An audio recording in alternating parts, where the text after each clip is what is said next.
Everyone.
Hi everyone, welcome to Product Circle. Sorry about a few technical issues. That's the joys of doing these things live, I suppose. But nice to see so many of you. Welcome along to Product Circle. So this is our I think penultimate event of the year. So we'll be doing probably one more Product Circle event for the end of 2020, which I think quite a lot of us will be happy to see leave behind us. But it's going to be a really good event tonight. We've got a really strong lineup, so I'm hoping that everyone really enjoys it. Simple explanation first about this horrible thing on my face. So I am doing Movember to try and spread some cheer in amongst everyone's lockdown life. So if you do fancy reaching into your pockets and feeling generous, I will put the link for my Movember page on the comments section as well. So hopefully you can all have a nice laugh. Honestly, I'm not a type of flamboyant person that wants to go on YouTube and show off my horrible moustache. So I'm hoping that everyone feels a little bit sympathetic for me and wants to donate to a good cause. But back to the digital product stuff, which is why you guys are all here. So yeah, again, our lineup for this evening is really, really good. It's one of the strongest we've had all year. So our talk, which will be going off in a second, will be Ada and David, who both work at Just Eat. And they're going to be talking about when your product is data, what we've learned at Just Eat. So obviously really important at the moment to get an insight into how we're all spending our money, getting takeaway delivered all the time. But it's really great to get an insight, I suppose, around their use of data and, you know, what's kind of important to them and, you know, coming back to that consumer thing. But I also think that ties in really well with the second talk of the evening, which is Marta from Medidata. So Medidata have contributed to a number of our events. So Marta is the latest in our alumni of Medidatians, I think they're called, in terms of being a Product Circle guest speaker. And she's going to be talking about in search of the end user engagement in a B2B environment. So I think, again, that's it kind of lends itself quite well to both of the talks this evening. We're getting different perspectives, obviously in two areas where the data sets are going to be huge in terms of the amount of customer usage. So we've got one side which is kind of health tech, med tech, clinical with Marta at Medidata, and then we've got Just Eat, where the consumer base is just enormous, but it's all about the end user and the data and everything that kind of goes in with that from a digital product perspective. So everyone here on our guest speakers this evening will be able to answer any of your questions that you have as well. So if you do have any questions, feel free to just shoot them at any stage through in the comments section. I'll be making a note of them throughout the presentations, and then we'll be able to relay those to the guys at the end of their talks. So you don't really need to wait until the end of the talk to ask your question. Just ask at any stage, and we'll just put them to those guys at the end. If we don't get the opportunity to ask any of the all of the questions, we'll make sure that we ask those questions offline, and then we'll be able to sort of send you through the answers in either a post or as a direct message afterwards. So and similarly, if you're not watching this live, but you do have a question that isn't asked by anyone else, then I'll put my LinkedIn profile on there as well. You can reach out to me and I'll facilitate a kind of introduction so you can get the answers to your questions. So I think that's pretty much it.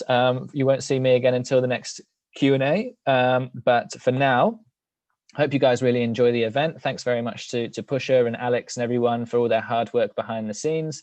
And yeah, enjoy it, ask lots of questions, and I'll see you guys soon.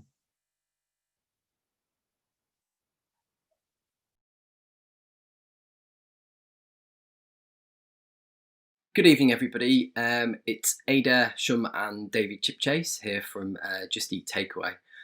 First of all, we'd really like to thank the Product Circle for inviting us to do our talk on when your product is data and what we've learned here at Just Eat Takeaway. And also thank you very much for everybody who is watching live tonight. And we very much welcome your questions after the presentation.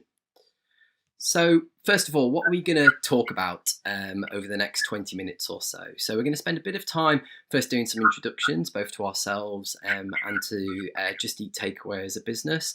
And then Ada's going to spend some time talking to us about, well, what is a data product? So how do we define that in the industry? And then ultimately, how do we define that at Just Eat Takeaway? And then we're going to talk a bit more specifically about some of the work we've done in the data product space, and then share a case study and some learnings. So first of all, some introductions. So some of you watching tonight might be aware of Just Eat Takeaway as a business. So and also might be aware that earlier this year we also merged with a Dutch company called Takeaway.com.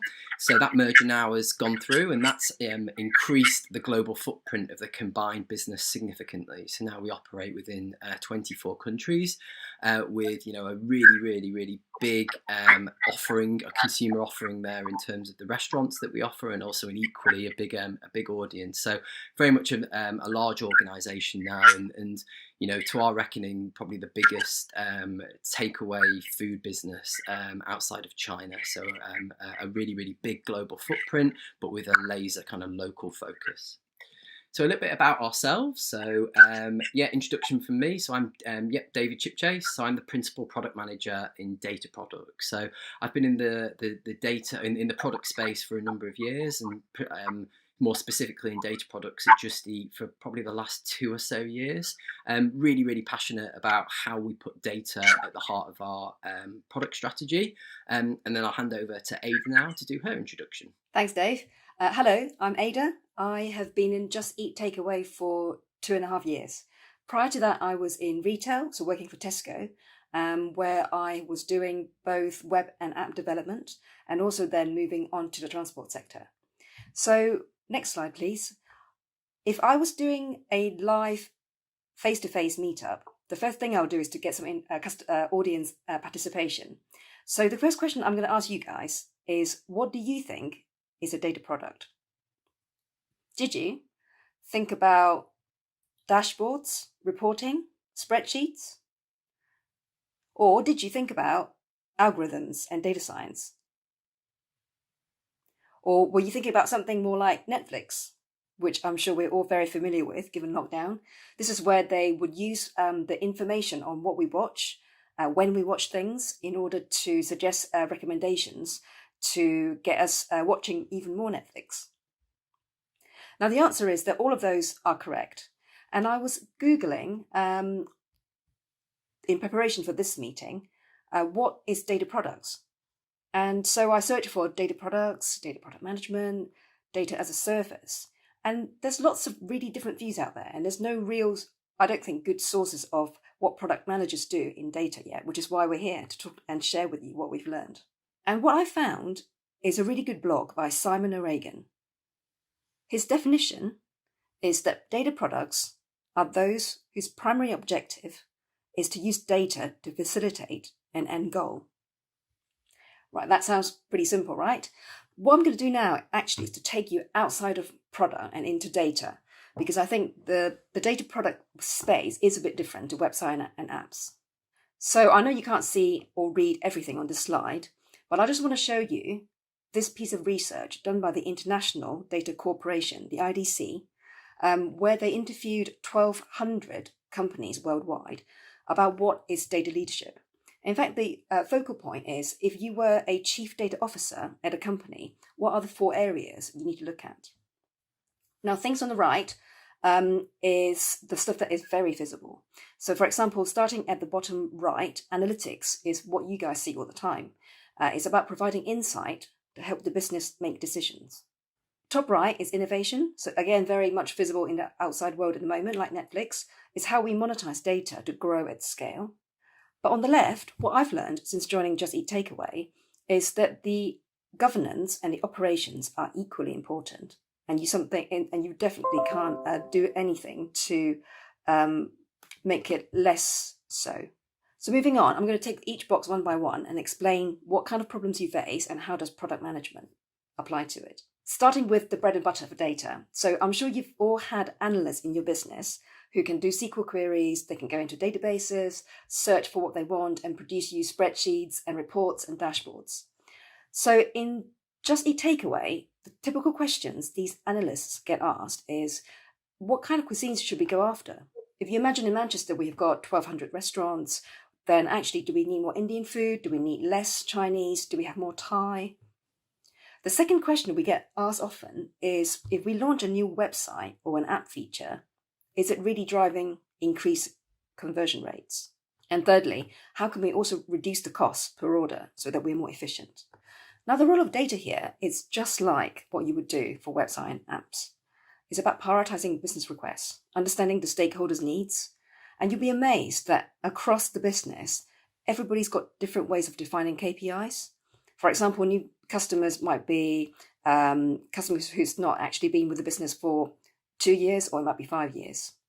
And then lastly, I've found that actually doing user research on things like Tableau reports is a really good way to understand how people use the data, especially for those who are less data literate. Now, moving on, the second box is about operations. If you look at a diagram at the top, essentially this is about taking raw bits of data, making sure that you can clean it and curate it so that it's usable, and then building the system around it in the cloud so that it's available to our stakeholders. The problem space we work on is about how can we make the data jobs really efficient? What's the best way to build a data model that works for all markets? Or how can we ensure the data is clean and available by 6 o'clock in the morning? The role of product here is about empathizing with end users, understanding what they use the data for. Typically, we've got country or sales managers needing the data by 9 a.m. So we have to understand how they work in order to work backwards. And so this is where we agree with them and work with them to define the vision, where we want to be, and also how do we get there so that the data is reliable. And then lastly, the product role could be also about gathering requirements so that you can map data from different sources to a common model. Right, governance. So yes, there is an aspect of data which is around compliance, security, and risks. And before you start yawning, this is really crucial. If our customers don't trust that we're going to treat our data properly, are you going to register and buy things from them? And so the questions we have to answer is, have we got the right policies in place to protect customer and also restaurants in our case? What happens if we breach, and what are the risks? How do we actually manage it? And then lastly, how do we log and monitor data queries so that we know only the right people are getting what they need? The role of product here is acting as a translator between legal, information security, and engineers. And together we scope solutions to meet what could be quite fuzzy legal policies and requirements into something a bit more tangible and probably quite technical as well. We also need to define sufficient alerting and monitoring so that we can keep understanding what's going on in the business. And the last box that we've got is around innovation. This is very much the machine learning space where we try new algorithms, bring it to the front end, as you can see from the top pictures there, so that users can see it on the app, the website, emails, SMS. And that means customers or restaurants can get personalized information at their fingertips. Typical questions we have to look into are, how can we help users discover more exciting restaurants and cuisines that they love? Think about yourself being maybe a vegan or liking spicy food. It'll be great to maybe use that so that you can find other similar cuisines or restaurants you haven't tried before. And similarly, we can use this to enable more one-to-one marketing so that it's not one size fits all. And then lastly, at Just Eat Takeaway, we need to think about the scale of our data science capabilities and how do we experiment with it. And so where product managers can help is to collaborate very closely with data science and engineers to define a vision and a strategy. We need to understand the benefits and the costs in order to maybe build a platform that's right for the business to utilize all these algorithms at scale. And I'm going to hand over to Dave, who's going to give you a case study. Thanks very much for that, Ada. Before we get on to the case study, one of the things that we wanted just to briefly share with you is how we've organised our data products teams here at Just Eat Takeaway. And we thought probably the best way to capture this was to share the vision that we've set for the department. And as Ada's touched on, this is broadly around the management of our data assets to power better outcomes for our customers, restaurants and couriers. So very much acknowledging the nature of the three-sided marketplace in each customer that we cater for. And when we break that down a little bit, what are the key components of this vision? A really central area of this is how do we make that data available to people who need it within the business? So, within our teams, we talk a lot about democratization of data. So how do we ensure that when people need it, it's available for them in a way that they can use it? It's also around curating that data. So, we touched on it earlier around the importance of having, the right data ingested, organizing that data in the right way when it gets to the data warehouse. So when users are accessing this data, it's available to them. And when they retrieve that data, it's in a format that they expect it to be. So really important around the curation of that data. And also, acknowledging that, business partners and analysts are really key customers of ours. So, having the data available to make, the business improved or help the business improve their decision making. And also, how do we start to bring all of those data capabilities alive so we can start to drive data innovations through the business?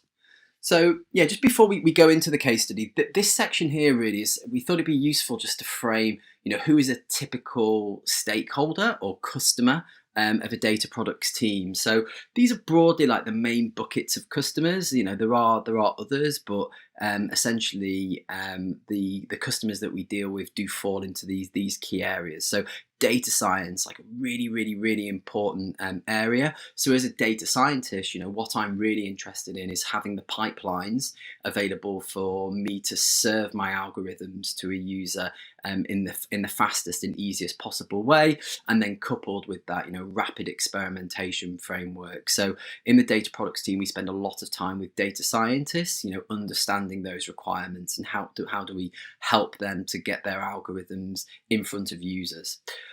Marketing, so we'll come on to this in a second, but a really key customer of ours. So, really a requirement there would be about customer segmentation and personalization. Data engineers, so another key group that we work really closely with. So as a data engineer, that's about fast deployment of code, safe testing environments within the data platform.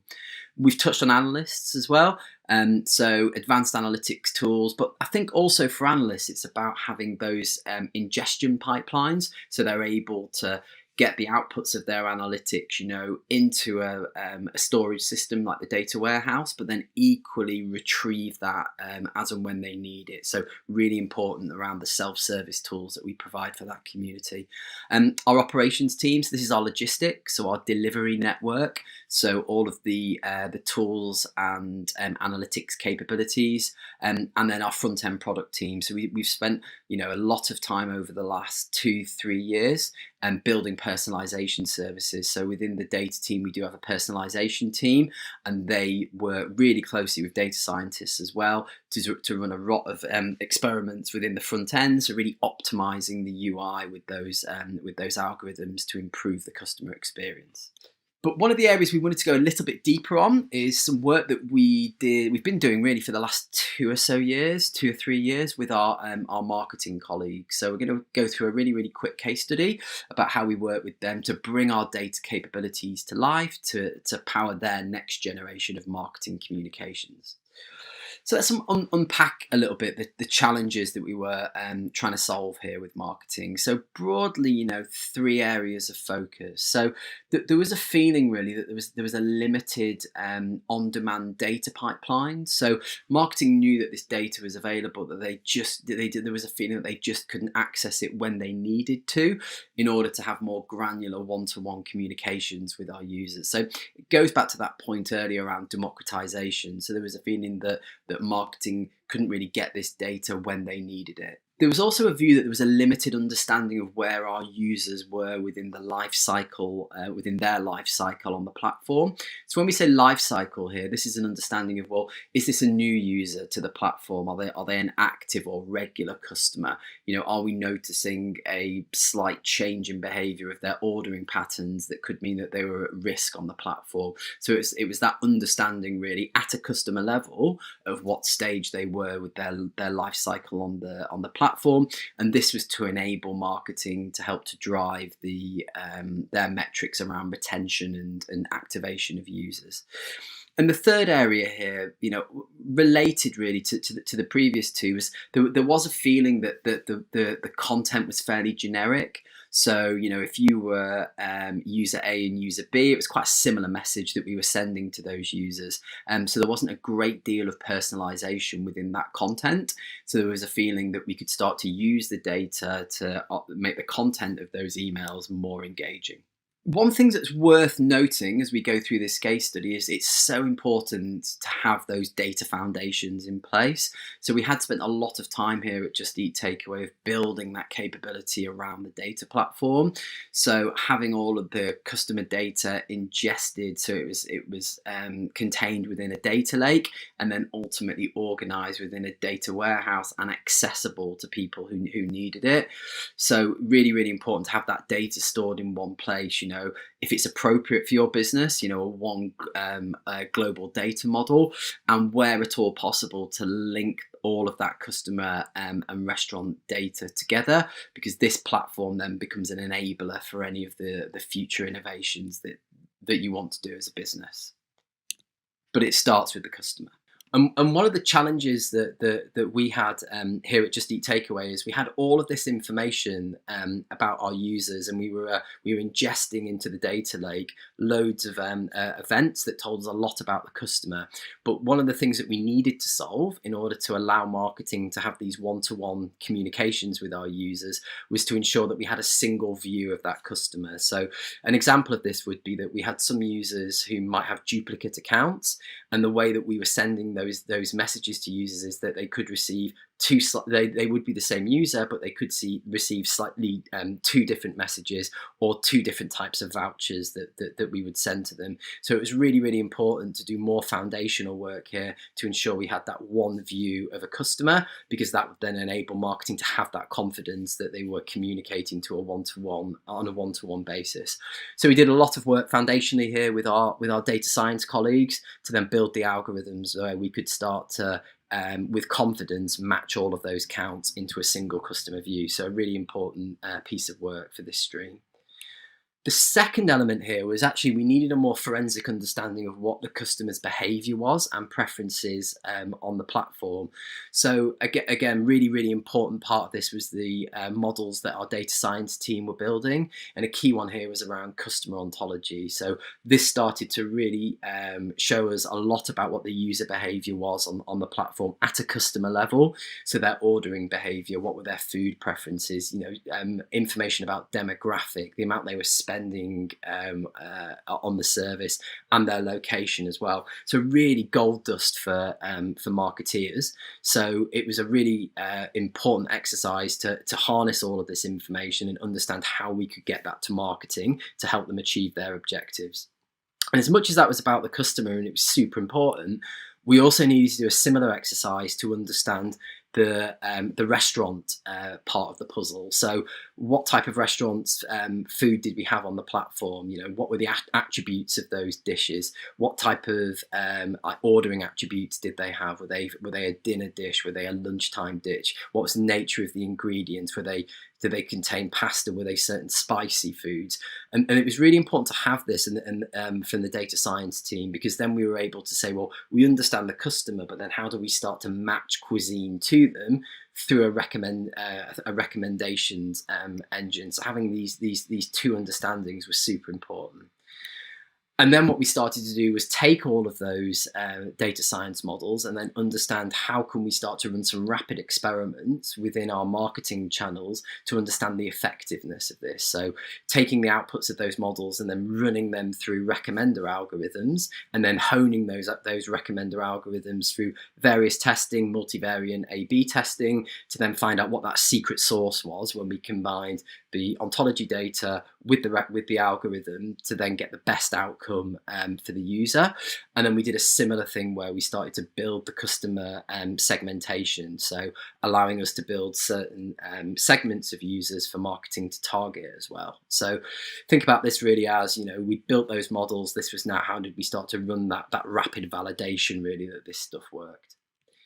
And then the final piece here was then to bring the engineers really, really close to this. So how then did we start to think, well, actually, we've got all of the algorithmic data that we need. How do we now start to scale that so we can do this stuff, at scale and build a platform around it? So this was the bit where, we started to really, really work closely with engineers to unpick and solve this part of the puzzle. And where we ended up, we're really proud with the solution that we ended up with. So effectively, as a marketeer now, from the engineering structure that we built, every customer comms data touch point is pretty much at their fingertips. It's a single technology stack, so all of the challenges that we had at the start of the project, which was marketing just couldn't get their hands on this data, there wasn't the technology to do that. We solved that with this approach.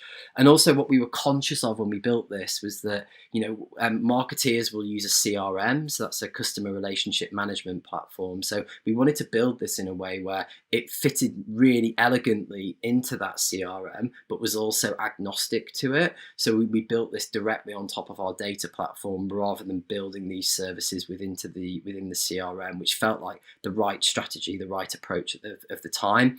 And we also established new data feedback loops. So this is a really, really good tool for data scientists, because they could constantly learn from their algorithms, because we had the feedback loops from live customer interactions. So that's really how we put the pieces together. When we were building it, one thing that we were really conscious of as well is around the scale. So we knew the volume of marketing communications that the teams were sending out. And if you look at some of the metrics there, so we've built this to handle handle 4,000 recommenders requests per second. So it's a very heavily used component that we had to build there, and also the ability to handle quite a lot of lift and shift of data as well around the customer attributes, and also globally, right? So to build this so it was reusable within all of our markets. So that's the solution that we ended on, of how we productionized all of the data science efforts. And that's what it looked like to the customer. So these were the new capabilities that you would see as a Just Eat Takeaway customer. So some examples there of the recommenders through the CRM channels, and then also to the right there, this is how marketing started to use that data to think about segmentation. So now we can identify a customer that's active, a customer that's active at risk, perhaps lapsing from the platform, and really start to do the art of the marketeer there in terms of how we start to talk to that user to get the outcomes that they needed. So that's what you would see as an end user, and also it gave marketing a much more sophisticated way to think about our customers. So let's talk about some key takeaways. So excuse the pun there. So I think one of the key things for me as a product manager working in this space is, when we talk about data product management, the skills actually are pretty similar than you would use in more traditional product management roles, if you like. The user is still at the heart of everything that you do. The user, as we've talked about today, is probably an end user because they're receiving these marketing messages, but the end user is equally as much the marketing team, because you're giving them the tools to achieve and solve the problem that you were collaborating on. And I think within data product management roles, that user could be an analyst, or it could be a data scientist, but those are still at the heart of everything that you do. I think a key thing as well is get really, really close to your engineers and your data scientists. You'll really need their expertise and technical guidance, certainly with data scientists, because it is a very, very, very unique skill that those guys bring, and also the technical background as well. So there are a lot of back ends, because you're building data platforms here essentially, so there is a lot of back end integrations that you will need guidance on. And the one thing I would call out here is to ensure that you are talking to your engineers about the strategic importance of the work.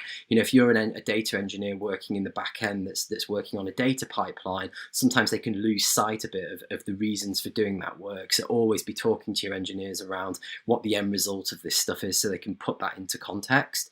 And equally, get as close to your stakeholders. They're key within this role, whether they're the majority of those will probably be internal stakeholders. So really work with them to unpack the problem that they're trying to solve, and how you work collaboratively together to do that with data. And I think this goes back to the strategy that we spoke about, is democratizing data. So really give this data at the fingertips of your end users, really empower them. If you look at the example with the case study, that was giving that data to marketing. They were the experts of the creative, the look and feel, actually, when we should be sending marketing messages, but and give them the self-service tools to empower them to do that.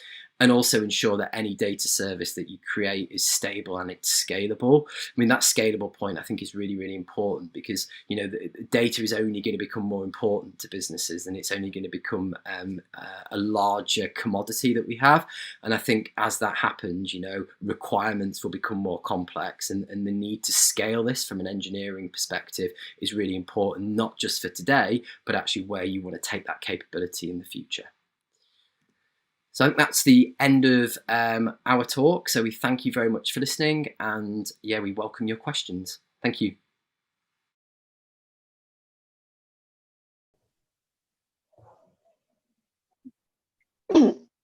Great, guys. Thank you so much for that. That was an awesome presentation. And Marta, hi, nice to have you here. How are you? Hi, everyone. I'm good, thanks. How are you? Yeah, very well, thank you. Very well. Ada, David, obviously a slightly different format of a meetup than you might be used to. How did it go for you guys? Yeah, Good, thank you. Yeah, it was good, thank you. Yeah, I hope everybody found it useful. Yeah, perfect. Well, yeah, now's the tough part, unfortunately. So you've got to handle the Paxman style grilling that I'll give you, but hopefully we'll be able to take it easy. But yeah, guys, do feel free to ask away any questions that you have for Ada and David. Marta, how was that presentation for you? I feel like you had a question for the guys. Yeah, it was a great presentation. Thank you. I was particularly interested in the concept that you were discussing around the democratization of data. I think it's a fascinating area. So I wanted to ask about, how did you achieve that at Just Eat? Did you have any challenges when you were going through that concept? And just as an aside to that, are there any other ways or departments that can be applied to? You gave the example of marketing, but is there any other way that can be applied? Cool. Yes, there were definitely challenges, I would say. I think the first thing to do would be to let people know about it. So I think for many people, data isn't a natural thing. In fact, they're probably secretly a bit scared of it. And so we have to break down barriers to make sure that it's easy to use. So a lot of our products, that the emphasis on self-service and making it easy so that people who are maybe not as literate as an analyst can go in and do queries themselves. I would also say that giving them examples of when things have worked to showcase that there are benefits to the data being used to make decisions have really helped us get the message further across the organization. But I would say even right now, there are probably teams out there who have heard about what we have built, but may not actually be using it. So communication is really key. Perfect. And you also mentioned about challenges. I think it's a culture change. I think that probably is the biggest challenge that we've had. There'll be some people that will jump into it and say, "Oh, brilliant! I can have all this data at my fingertips." There'll be people who would probably test the waters and then go, "Oh, yeah, okay, I'm quite liking it." But there'll also be people who are either quite stuck in the ways that are comfortable to them, so they might be very reliant on analysts, or they might be actually preferring their own opinions rather than having data-driven decisions. And I think the challenge around the culture is the biggest thing we have to overcome. Dave, what do you think? Yeah, I think that's right, and I think it's really, I think what we've perhaps done well, I think at Just Eat Takeaway, was that the self-service tools that we give people and our stakeholders. So that it's about democratization of the data, but it's giving them the right tools to get what they need when they need it. So I think that's a key element of the strategy. Yeah, for sure. I can take the other one there actually as well, around can we apply this to other departments outside of marketing? And the answer to that is yeah, absolutely, 100%. So analysts are obviously a really key customer of ours, and they tend to be from a customer of the platform. They have very, very clear requirements of what they need.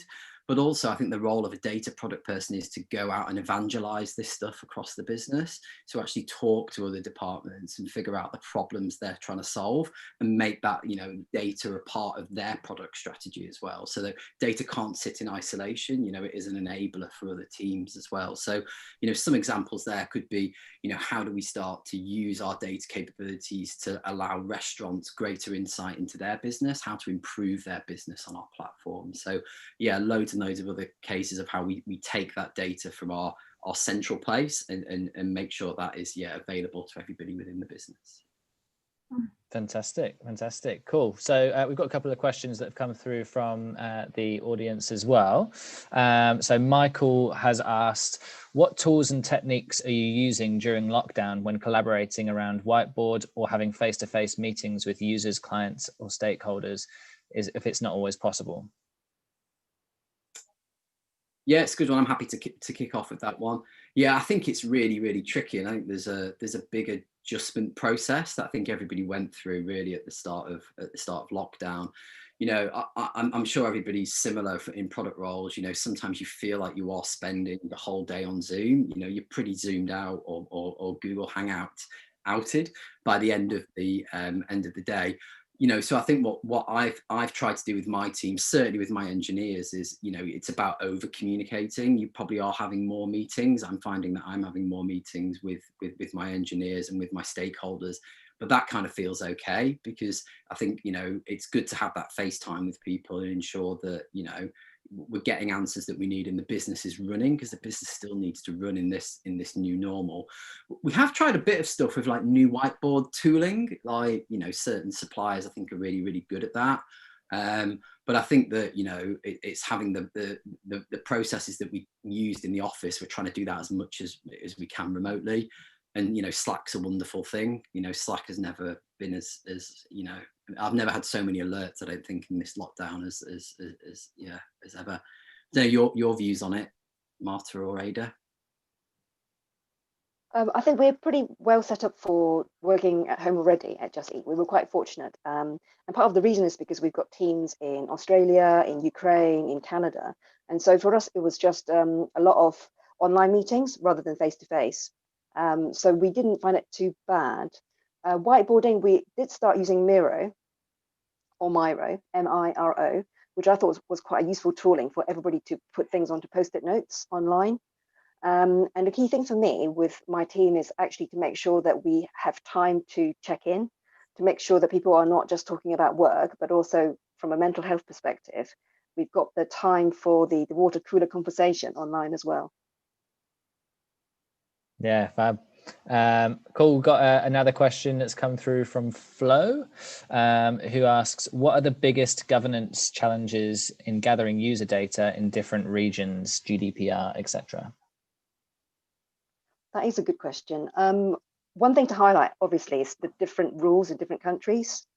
So when we first started working with Canada, it's obvious that their sort of local policies are very different, and they don't have to be as strict as the EU. And so actually trying to get the teams there to understand what GDPR is was a bit of a learning curve and probably an experience for them. So that's probably one thing, to make sure that we're all on the same page. Governance challenges also include talking to legal and cyber security people. I think some people are very good at talking in their legal language, but translating that into sort of technical, what it really means, as I alluded to in the talk, takes a bit of time, and it takes a bit of effort to gather all of that information together to make it real. Dave, anything to add?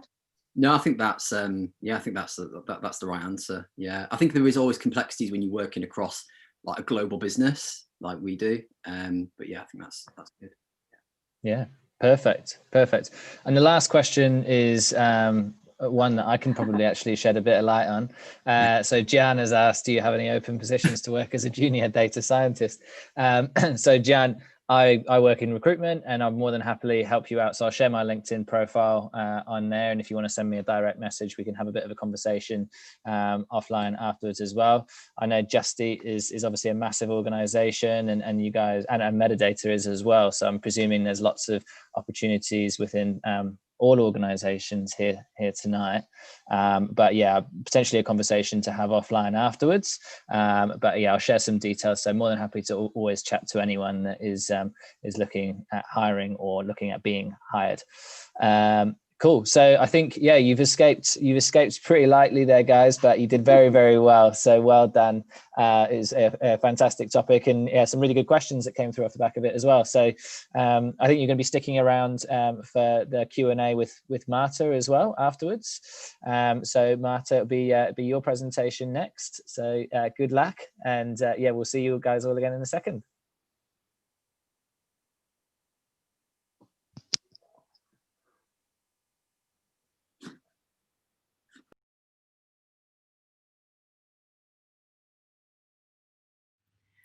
As product management professionals, one of our most common tasks is to engage with customers and end users. It's absolutely critical to hear the voice of the customer in order to build products that our users love. As some of us know, that can be a unique challenge in a B2B or business-to-business environment. If you've ever Googled how to engage with end users, you'll get a host of results suggesting things like make sure you're on all the social media outlets, and create a tag your friend contest, or ask your users for reviews. At Medidata, we build software that powers clinical trials and makes them more efficient. Our customers are some of the most eminent drug and medical device development companies in the world. This means that as a product manager at Medidata, I'm operating in that B2B environment, where I'm interfacing with customer stakeholders primarily at the director level. Now, the key challenge here becomes, how do we get through to the end user in this environment? It's their thought that counts primarily, and it can be easily obscured in this type of environment. The end users of my product utilize the software in their day-to-day jobs, so they can't write a review on the App Store. They don't get a chance to chat with a customer service advisor.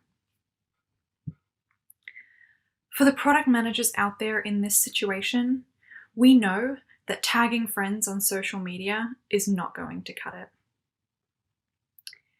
There can be many ways to find the voice of the end user. However, today I wanted to share with you some of the ways that you can achieve that specifically in the B2B scenario, and one way in particular that I've found success with. To start off with, I wanted to provide a little bit of background on Medidata. Medidata's mission is to power smarter treatments and healthier people. We're a technology company that develops and markets software as a service for clinical trials. The clinical trial industry is heavily regulated, and rightly so. Medidata provides software to drug development companies who must provide sufficient evidence to regulatory bodies in their country to prove that the drug or device is effective and that it was trialed correctly. This puts Medidata in the spotlight. Because our customers are regulated, we are too. We're bound to prove that our software meets regulatory guidelines, and we're subject to an audit of this at any time. To add to this, each company has their own SOPs, standard operating procedures, each of which can have their own interpretation of these guidelines. So you can start to see why this becomes complex very quickly. Now, it's not just the clinical trial industry that faces these types of challenges. Some examples of other regulated industries that come to mind include the medical industry, government bodies, finance and banking, as well as aviation. So all of these industries will also face similar challenges to what I've described. And that's fundamentally because we're dealing with people's lives, which is a very rewarding responsibility, but it means that we're much more constrained, that there's always that additional layer of caution. Because there's so much at stake, the buying process can be detailed too. In the clinical trial industry, buying decisions in terms of who at a company selects which software they procure is usually made by the director level and above. And these are staff members who typically have been part of the clinical trial industry for a long time, but critically, these are the people who will not be using the software themselves. Now, it's often these same staff members who are also responsible for managing the software implementation and working with Medidata. So having an interface with the customer at this level is of course useful. However, at the end of the day, these are not the end users of your product. To give you an example of this, I was chatting recently with a friend of mine, an ex-colleague and product manager in the clinical trial space as well.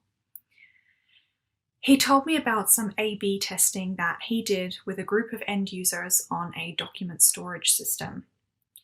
He had a small sample group where half the users had one UI and the other half had a different UI. Now, it wasn't long before he had a phone call from the director managing these users that there's been some kind of mistake, asking why on earth the system looked different for different people, and please can it be changed so that everyone learns the same system so that there's no confusion. Now, I think that this anecdote really brings home the reticence of regulated industries and the challenges that the product professionals can face when working with these types of customers. For all of these reasons, it can be difficult to find the voices of our end users. I've worked in a range of business analysis and product management roles for various regulated companies where I've faced these kinds of challenges. In that time, I've tried various methods and approaches to find my end user. Spoiler alert here, not all of them have been so successful. But I wanted to talk through today what the options are, as well as what has worked and why. I'm sure many of you will be familiar with a range of ways to work with customers. I've got a list here of the most commonly used ways in B2B settings, but this list is by no means exhaustive. So we have focus groups with individual customers. This involves having focus sessions with various representatives, all from the same customer.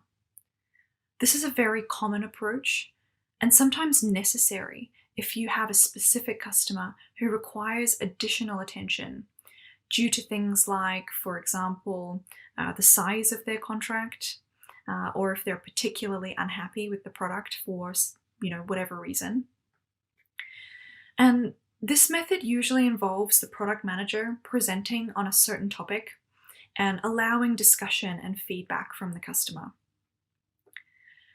This can come with some great direct feedback. However, it is going to be limited to the views of that specific organization.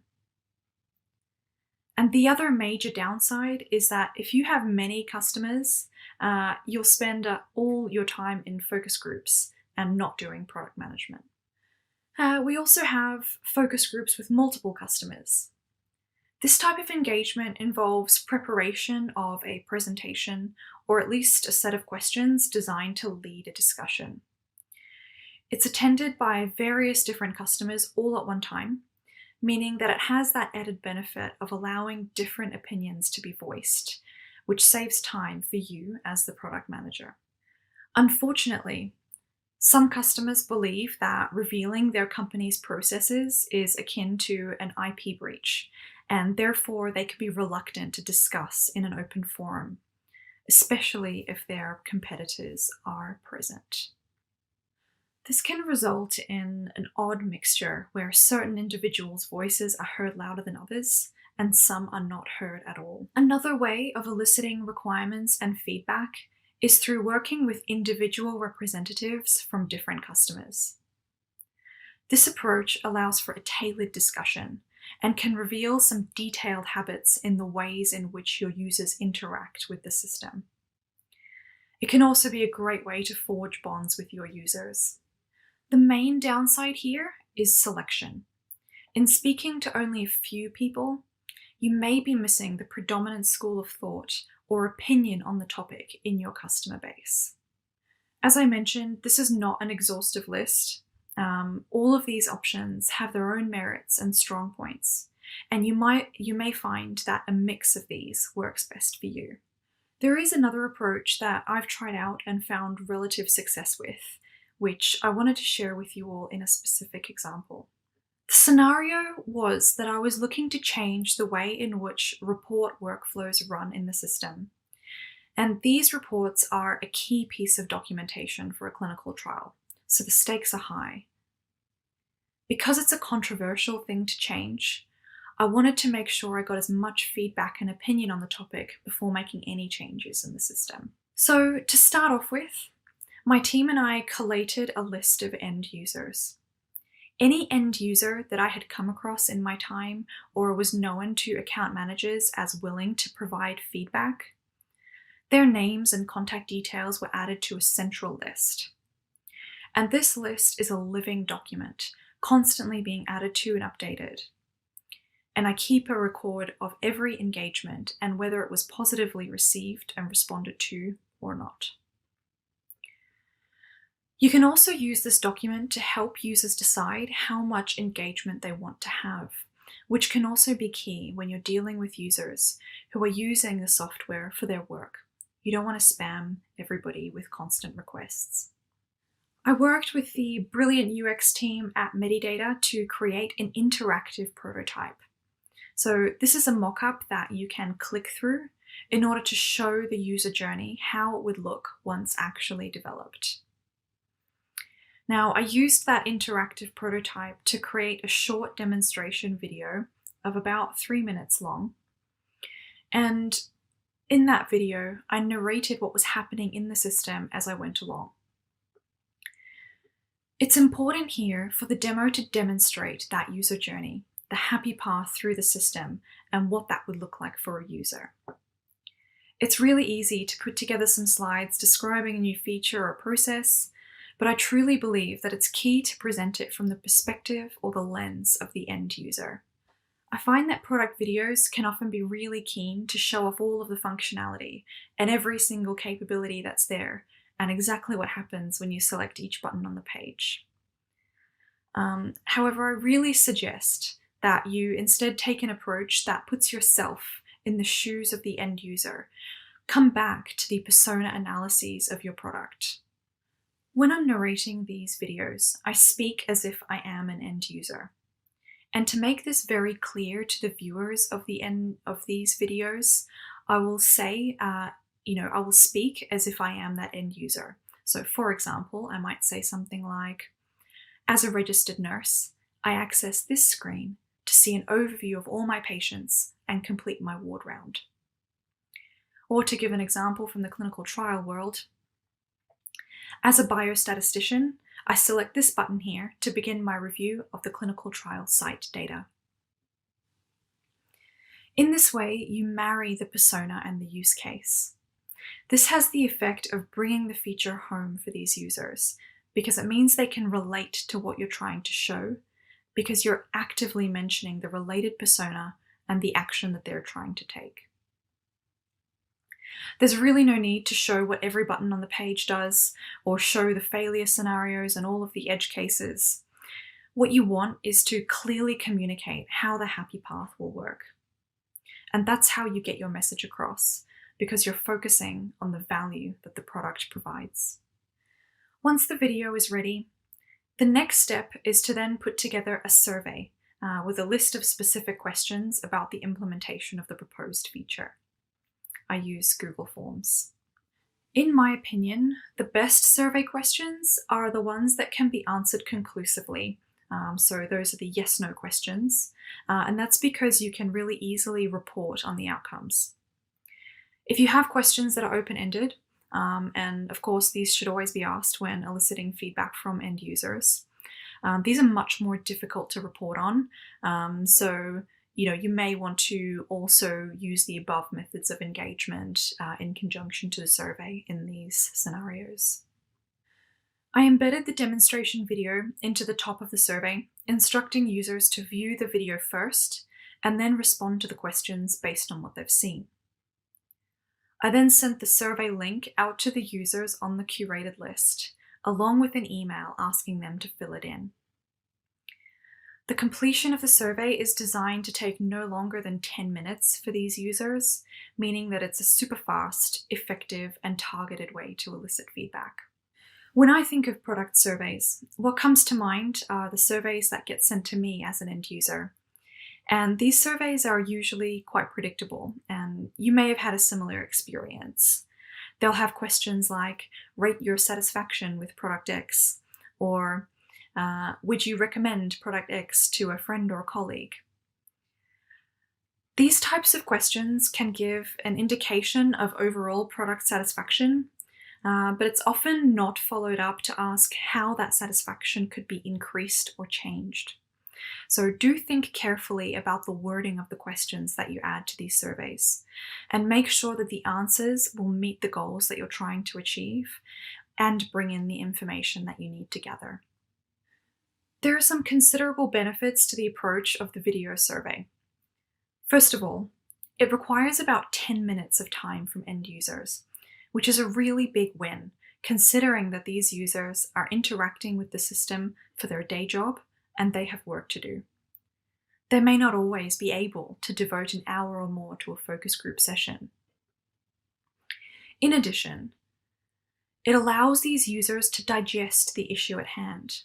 They can watch the video and then take the time to gather their thoughts before responding. They can also use this time to consult with their colleagues and understand their peers' opinions first. So not only are there big benefits for the actual end user, The time that I spent putting this together was minimal in comparison to the work that goes into creating vast presentations and slide decks for focus groups. The UX team took a couple of days to come up with the prototype, and it took me about 5 minutes to record the demonstration video in QuickTime on a Mac. And I put together the questions and vetted the survey with internal stakeholders before sending it out. So the time input from my side was truly insubstantial. I gave respondents a week to send their surveys back in, and Google Forms has a great feature so I can track who has responded and who hasn't, so I knew who to chase up. My next step was to collate the responses and start analysing the data. The goal is to find a majority in each question to help provide a clear path on the way forward for the product. I assembled the responses in a Google Sheet. Google also has a super useful feature that does this for you automatically. I was able to review the responses, categorize them, and see very quickly and easily the sentiment of the various end users, and therefore, by extension, the direction that the product should go in. The next step that I recommend is to conduct a short and targeted focus group, with attendees being those people who completed the survey, as well as anyone else who is interested, of course. The idea here is to present the findings from the survey, all anonymized, and to present the responses and the direction that the respondents are leaning towards. And this is done really effectively through creating color-coded graphs and charts of the data. Here are some examples. Google Forms is great because it creates these charts for you automatically. But if you want some more sophisticated charts or analysis of the data, you can easily achieve this in a spreadsheet using things like pivot tables and editable charts. In these examples, you can see a pretty clear majority on these questions. Presenting this data analysis to end users is important because they can see the outcome of the survey for themselves. The next step is to present the updated approach that you'll take, which is aligned with the majority of the feedback, so that users can see what they will be getting based on the outcomes of the survey. The major impact that this has is end user buy-in. If they can see the evidence of the data-driven decision-making, that the changes aren't just arbitrary, that there is rhyme and reason to the changes that you're making to the application, then everyone is either on board or at the very least, they understand why a particular approach was taken. Through this method, you're also undertaking requirements of reconciliation. Now, this is a great way to handle a situation where, for example, client A wants one implementation and client B wants the opposite. So, to recap some of the benefits of the approach that I'm proposing. First of all, it's super fast. So it was really quick in terms of the time spent preparing the materials, the prototype, the survey, the email, a half-hour focus group session. It's also really fast for the client. It requires only 10 minutes time input per person, which is highly valuable. This approach is also wide-reaching. You can cast a wide net for your engagement. You can send the survey to as many people as you want at no extra cost. This means you can get a really wide range of input from a range of stakeholders. And then based on your analysis, if you want to, you can break down the data by customer or break it down by the type of user if you need to. This approach also incorporates data-driven decision-making and validated learning, which is really a key part of product management. In addition, it promotes buy-in and increased engagement from end users. So to recap all of this and to bring all of the loose ends together, here are some key takeaways. Product management in a B2B context can have some challenges when it comes to engaging end users, and regulated industries can have further constraints. Various types of engagements can work, but the engagement that requires minimal time investment from end users is ideal, specifically in this environment, because the end users are utilizing these applications in their day-to-day jobs. The video survey approach that I'm proposing can be really useful in driving end user engagement in the regulated B2B product space, whilst incorporating elements of requirements reconciliation, data analysis, and data-driven decision-making. My final thought on this topic is that this approach has the added benefit of compounding that end user engagement. Once these end users feel that they've been included in the process, that they've participated, and that they've been heard, and once they realize that they've actually been able to influence the product, then they're invested and they're motivated to continue engaging and continue providing their thoughts. So as a whole, this approach is particularly useful in the B2B environment and makes huge leaps in our search for the end user.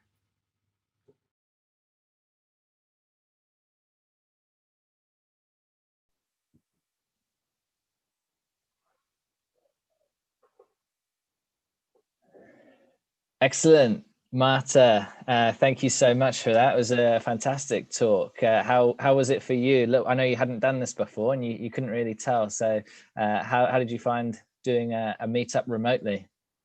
Thank you. Yeah, it was really good. Really nice to be able to share my perspectives. Perfect.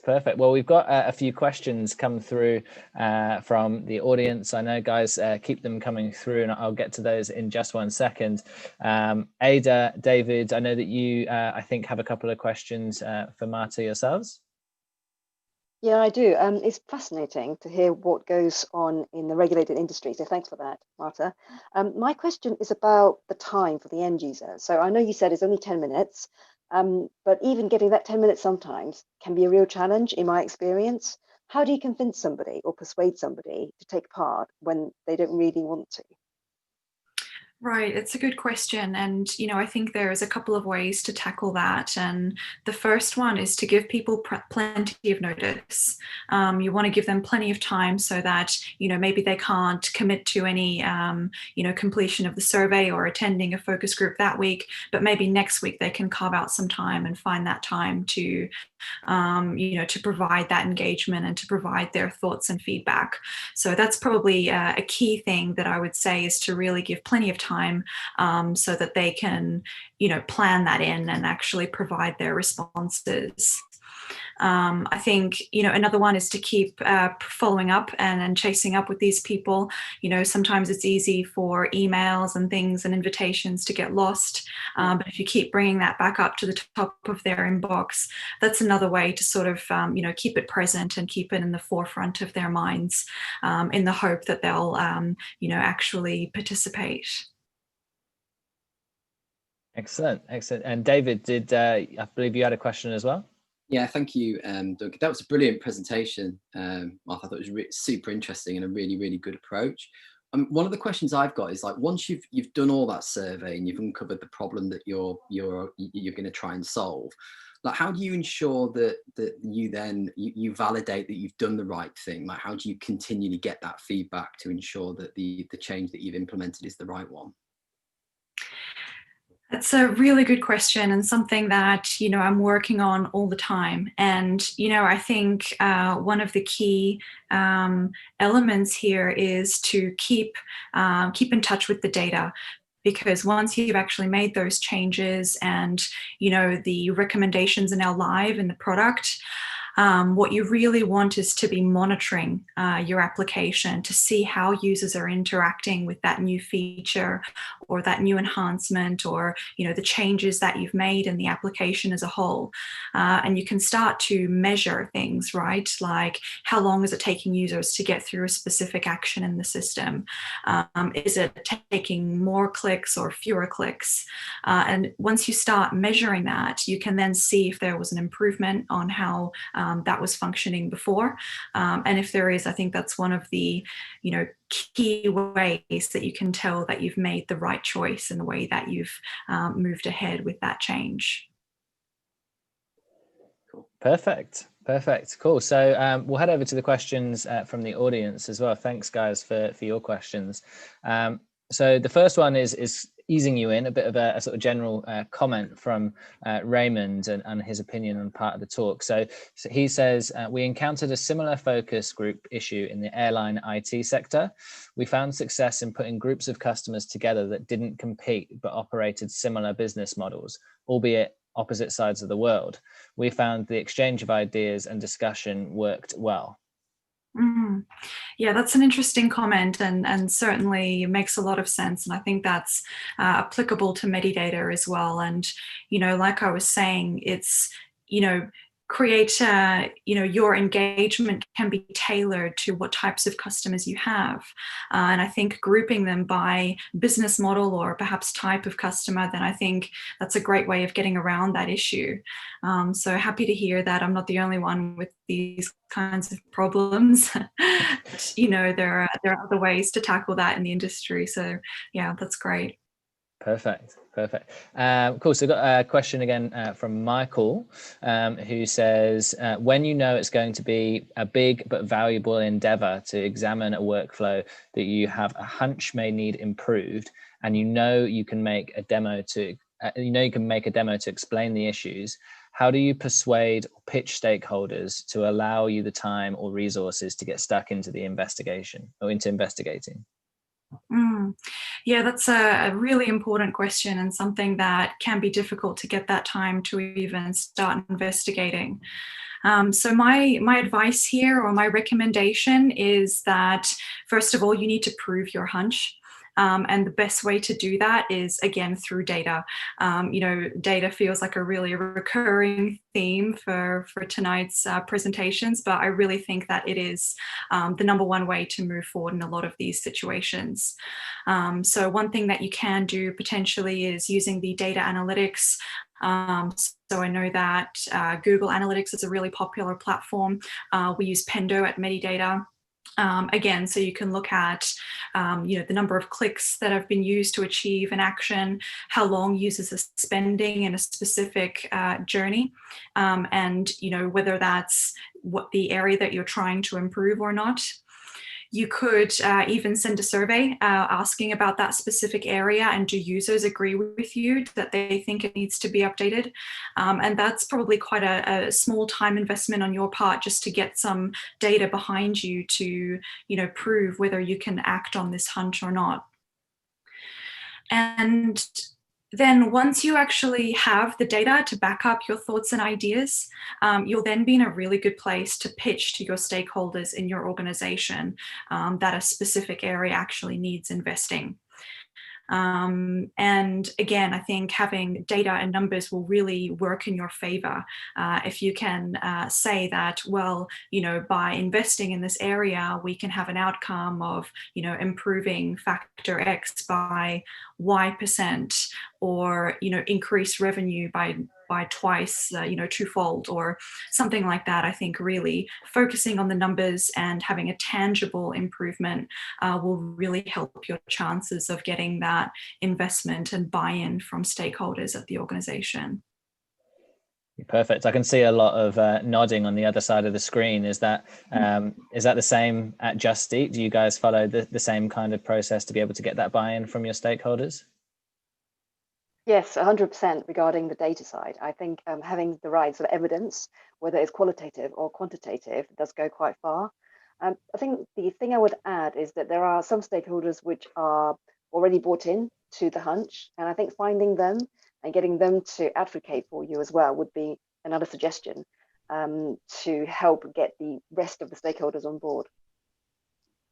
Yeah, fantastic, cool. So I've got a fair few more questions. So Raymond says, are there any particular tools that you found work best for survey data analysis?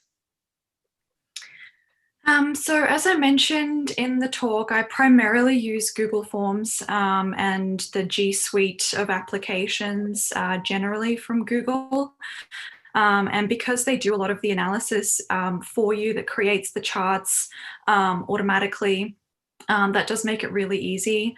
And I also mentioned that I export these things into Google Sheets, which is basically the same as Excel. And you can then use the formulas and the graphs and chart data that's part of those applications to really take that analysis to the next level. So those are the main tools that I use to conduct that analysis. But I'm sure there's probably many more out there that would be useful to you depending on what you're trying to achieve. Yeah, perfect. Okay, and I'm sorry, I'm not going to be able to pronounce this name properly. Niuk, or NIEUK 5, says, I'd like to ask Marta if you have any tips for collating a list of end users. That's a good question, because that can be a little bit challenging in that B2B environment. And this is why I really accentuate that this needs to be a living document, and it's something that you can expect to grow with time as your network grows and as your customer base grows. But I would really recommend to lean into your network. So for example, you can speak to your account managers for each of your customers. They may have friends or colleagues who they know of that would be willing to participate in these kinds of engagement activities. So you can ask them to contribute and add them to this list of your end users. You can also reach out to any customer stakeholders that you do have a connection with, even if they're not an end user themselves. You can try and persuade them to help provide some of their contacts that you can work with. And I think that once they see that that the participation in these kinds of engagement activities gives them greater leverage, then they will be for it, and they will help you out. Another option and a way forward is to approach any professional groups that your end users might belong to. So that might mean that you have you're reaching out to people who are not specifically part of your customer base, but they are in the same job role, they're in the same industry as your end users, and you might find that they still have really valuable feedback to give to you that can contribute to your application. So those are some avenues that you can use to add to that list of end users. And I think that, coming back to the benefit, if you can mention what the benefit is of their participation and their contribution, then I think that always helps as well. Perfect. Great. So a similar kind of theme for that question, Yelena has asked, what is the average turnaround from collating the list of users to the product iteration implemented? Oh, that's a good question. And that could really depend on the release cycle that you're running at your specific organization and how often you're releasing. I know that, a lot of companies in the B2B environment, they don't release quite as frequently as in the B2C, because very often companies, they need that extra bit of time to take on board a new release and new features.